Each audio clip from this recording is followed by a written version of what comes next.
Hey YouTube, it's your girl Miss Keisha Nicole. How y'all doing? Um, I don't even know where to begin. Like, I do this to talk about school and everything, but so much is going on with life right now that this might be all over the place. It might be school, it might be what's going on in the world because it is totally affecting me and school. I know I haven't talked to you guys in a couple of weeks. Um, and my camera is focusing and doing light and dark, and I apologize for that in advance. But where am I at in school? I'm in week 9, so I have 2 more weeks left after this. We do 11-week terms, and to be totally honest with you guys, I'm ready for this term to be over. um, this has probably been my hardest term, and I thought that term 2 was hard, and I thought that term 3 was hard, and this was my term 4. Yeah, this was term 4. But it was the hardest for me. And it was hard because we were online. I struggled with the whole online aspect of all of this. Trying to do lectures online really was a struggle for me. It was. My grades are great. Um, yeah, I'm gonna say it. My grades are great. I have an A in pharmacology at this moment, and as long as I keep passing my tests with high grades, I will end pharmacology with the A, which I believe I can end pharmacology with the A. I have a B, a high B, a solid high B in med surg. I wish, which in order for me to get an A in med surg, I would have to get all of my questions right on my next test and all the questions right on my final exam, because I only have one more test before my final. But I know I won't do that. That would be a miracle. I have a 89.5 in med surg, so I have a solid B in med surg, which that in itself is great to me because med surg is not an easy course. And I was just shooting for a 78, which is all I needed to pass the class. So as long as I passed the class, I was okay with it. But the fact that I have an 89.5 right now is great to me. And then my other class is English Comp, which I never doubted that I could get an A in English Comp. I'm not getting the A that I wanted. I felt like I should be able to get a 99 or higher. Don't judge me. But that's my favorite subject. It's just I don't really like the online format of it, and the group discussions are killing me.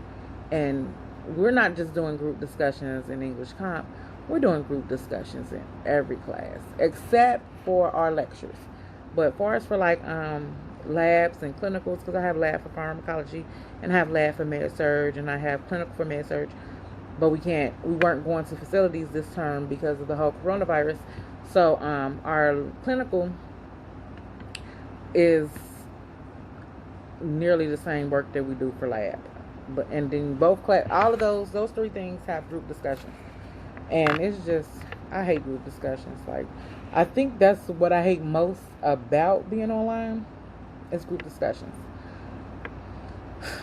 And the fact that when I am watching one of my lectures, because they do voiceovers on our PowerPoints, that I can't physically raise my hand and get clarification. I have to email or send a text message and ask a question, which I don't usually do that. I'll just research by looking at a couple of YouTubers who are going over those subjects to try to get clarification on what I don't understand, or I Google. Or then I have these thick old textbooks, and I'll just dive into one of those and research what I need to research so that I can get clarification so that I can understand. So, yeah, I'm over it. And we have 2 weeks left, and I'm thankful for that. When we finish this term, I will be, I guess, a senior. I mean, I don't know if we have senior nursing student, but I'll be moving into my first year. I'll be done my first year in nursing school when we end this term. It'll be the end of my first year, and I'll be going into my second year. So I guess technically I'll be like a senior or something. I don't know. Who knows? Um, but there's just been everything has just been like I'm just I'm finding it hard to be motivated to study and read and do these ATIs. Last week was really a struggle for me, like seriously a struggle with everything that's going on in the world and with the last few murders of African Americans by law enforcement. You know, Miss Taylor from Louisville, Mr. Floyd from Minneapolis, and then you had the young man, I believe his name was Ahmaud Ashbury from somewhere down south. It's been a struggle. I've been struggling. Like my mental health has been struggling. And it's been emotional for me. Like this last week I had a really emotional week. In med surge, we last week we studied diabetes, biliary, and I might be saying it wrong, but biliary disorders. Look at that, I got a little sorry. Biliary disorders and endocrine system disorders. And to be honest with you, diabetes and endocrine are my jam. That is my niche. I've been a type 2 diabetic for 11 years. I come from a family of type 1s and type 2s on both sides. So the endocrine system and diabetes is something that I have researched backwards and forward for myself and for my family. So you would think like, that was my jam. But I was so like mentally messed up that I found it hard to even study. I passed my test last week with a 79.77, which is an 80. So I passed my test, but I could have gotten a better grade. I know I could have gotten a better grade because I didn't study the way I needed to study. So if I had studied and been able to focus the way I needed to study, I would have gotten a very high grade, probably in the 90s. Because if I can get almost an 80, well, a 80, a 79.77 is essentially an 80 at my school. But if I can get that and I barely was able to focus and study, then I know that if I had had the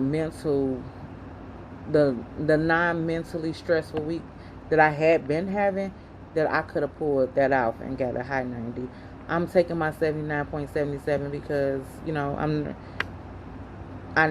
it's a great grade and I have a B in the class. But yeah, so I've been mentally messed up. And for me, I'm mentally messed up because I've talked about it before, but most of you know I have a 17-year-old. And my 17-year-old will be 18 in November. And he's a young man. Very intelligent young man. Not really combative, but his intelligence is combative. He has a way of talking to people as if they're not as smart as him. And they might not be. Which can be seen as being, what's the word I'm looking for? It could be seen in a negative light when it comes to dealing with other people, especially people who are in a position of authority over him. So the closer he gets to 18, the more I worry. And with everything that happened, when I watched the video of Mr. Floyd, he called out for his mom. The one thing that crossed my mind was my son, because I'm a mom. A lot of you who watch my videos are moms. And it did something to me. It did something to me on so many levels, because I don't ever want my baby to be in a position where he's being hurt and he's crying out for me and there's nothing I can do to help him. Like, that hurt me to watch that man cry out for his mother. It also did something to me because it brought up an emotion that I had buried away. A couple of emotions that I buried away. But I've talked about this before, and some of you know this, that my youngest son passed away in his sleep. So no one knows this because I don't talk about that part of like my grief and what I'm going through with his death, and I still go through it. My son passed away in 2013, so I still suffer from grief. I still hold grief. I don't try to walk away from it. I'm okay with it. Grief lets me know that I feel, and it also lets me know that he's still here with me. But what many people don't know is that I hold guilt because when he died, I was not able to save him. Even though by the time we found him deceased in his crib, there was literally nothing I could do. He had already been deceased for a while. But me and my husband both like performed CPR waiting on squad to get there. So I hold a lot of guilt because I wasn't able to save him. And with watching that video, it just brought back a lot of emotions in regards to that, because I feel like as a mom, I wasn't able to save my youngest. I wasn't able to protect him.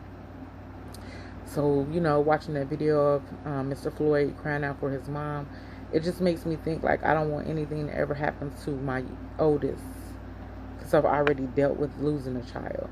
But I don't want anything to happen to my oldest, especially out here in this world where he's crying out for me and there's nothing I can do. Like, I can't save him.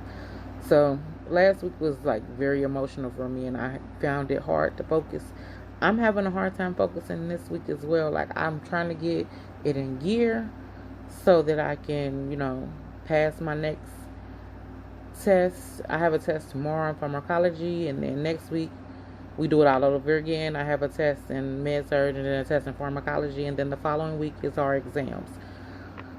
So I'm just, trying to keep it cool, trying to get my head back in the game. But I have lost a lot of focus, just being an emotional basket case at this moment. And my hand is just on my head just because it is. It's not that I'm trying to hide my gray hairs, because y'all know I'm old. I talk about being old all the time. So yeah, but school is school, and hopefully I can finish out this term and get my little couple of days off before our next term starts, because we don't have like a couple of weeks in between. We have maybe a week. I don't even think it's a full week, but I can get my little time off, and then we head right back into school. And I'm taking, like I said, I think I already said it, med-surg 2 and micro and English comp 2. So, and we get to go back to clinical sites. So I'm excited about that. But yeah, so this is what's been going on with me, how emotional I've been the last couple of days. Hopefully I can get my head back into the game so I can finish out this term strong. My last term of my first year. Yay! But yeah, so I will talk to you guys later. Thank you for listening. I appreciate you guys for coming to listen to me talk about school and random, and share a little bit of my grief with you guys. And I got my lashes done. Did y'all notice that? Yes, just got her lashes done. But I appreciate you guys. So, like, comment, subscribe. Ask me questions if you want to. I have no problems with answering. And until we talk again, I definitely will talk to you guys during or right after my first week of my next term, because I don't know if I'm going to make another video after this term is over or before this term is over. But I will definitely make one for my next term. So again, Miss Keisha Nicole appreciates everyone who watches her videos. Thank you.